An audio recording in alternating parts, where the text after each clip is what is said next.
정리 잘해주는 남자입니다. 현재 코로나19 확진자가 굉장히 많이 이제 늘어나고 있는 추세죠.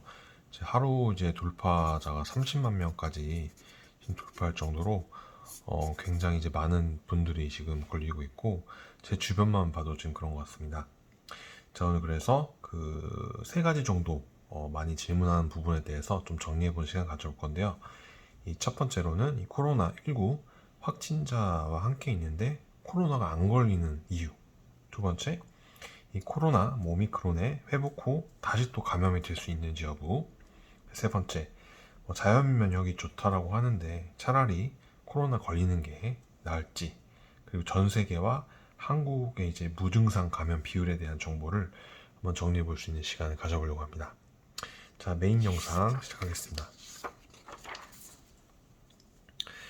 자, 최근 이 코로나19 확진자와 함께 있어도 이 코로나가 걸리지 않는 이유에 대해서 이제 많은 분들이 물어보시는데요.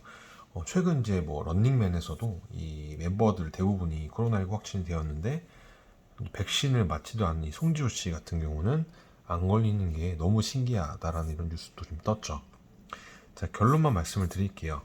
이 바이러스에 대한 이 면역 기능이 가장 중요한 면역 능력이라도 할 수 있겠죠? 이게 가장 중요한 요소로 꼽힐 수 있다라고 합니다.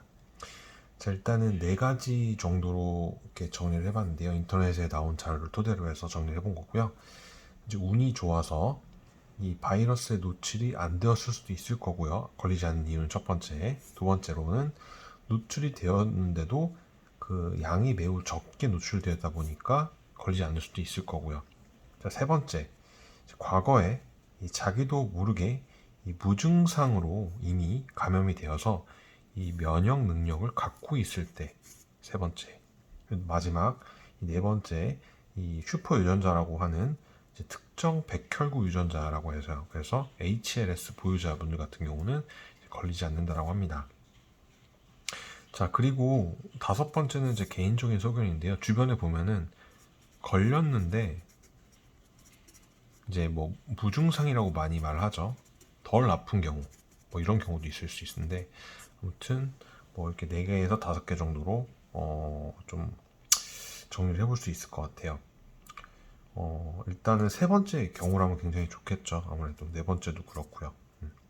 자, 그리고 이제 무증상 감염 비율이 같은 경우는 전 세계와 우리나라를 비교했을 때 전 세계 같은 경우 따졌을 때 북아메리카가 약 46%, 유럽이 44%, 아시아가 이제 27% 이렇게 비율이 나타나고 있고요.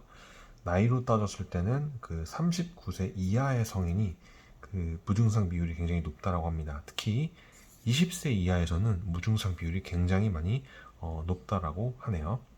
네. 자, 그리고 이 한국의 오미크론 이제 무증상 비율 같은 경우는 그 47.5%는 현재 무증상이고요. 그다음 52.5%는 이제 경미한 증상을 이제 보인다라고 합니다. 자, 그리고 질문 준 것 중에서 이 코로나 오미크론에 이제 회복이 됐는데 다시 또 감염이 될 수 있는지라고 물어본 거에 대해서는 보도에 따르면 다시 감염이 될 수는 있는데 이런 경우는 흔하지 않다라고 하며 걸리게 되더라도 이 아팠을 때처럼 다시 아프지는 않다라는 그런 얘기가 많이 나오고 있습니다.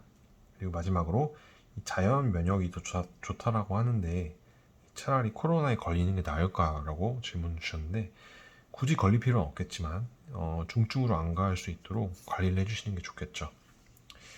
자, 일단 오늘은 그 코로나19 관련해서 질문 준 거에 대해서 인터넷에 있는 전문 그 의학 사전이라든지 영상, 방송 등을 통해서 정리해 본 내용을 한번 이렇게 올려보게 됐습니다. 조금 도움이 되셨으면 하고요. 코로나19 확진자가 옆에 있어도 코로나가 걸리지 않는 이유가 아무튼 메인 주제다 보니까 이렇게 4가지 정리한 내용은 한번 봐주시면 좋으실 것 같습니다. 자, 오늘 준비한 영상은 여기까지고요. 시청해주셔서 감사합니다. 구독, 좋아요, 알림 설정은 다음 영상 제작에도 큰 힘이 됩니다. 시청해주셔서 감사합니다.